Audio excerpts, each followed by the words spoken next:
let's do a quick 30-minute practice session on your short game with Stitch. I always bring my Sunday bag here because if I bring my full bag, I just ended up hitting actual range balls. Start out with about 10 to 20 yard chip shots. I put a tee 3 feet in front and 3 feet behind. You want to have it within a 3 feet radius so that you just leave yourself a tap in. I like to stay here until I go 4 for 5. Sometimes I'll go 5 for 5, but I usually like to at least go 4 for 5 before I leave. Usually about 10 minutes here. Then I move on to around 30 yard pitch shots. I keep that same 3 feet radius. This one allows for a really small miss spot. Aim small, miss small is what I always say.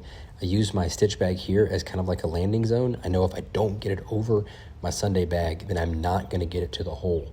And so great visual here. If I land it short, I just didn't hit a good enough shot. Stay here for another 10 minutes and try to go 2 for 5 here because 3 feet from 30 yards is not the easiest. Lastly, I'll finish off just dialing up my putting stroke. I'll set up a putting gate and get about 4 to 5 balls here. I usually like to try to get a straight putt. This one breaks a little bit, so I kept missing them on the edge. But you want to stay here, go 5 for 5.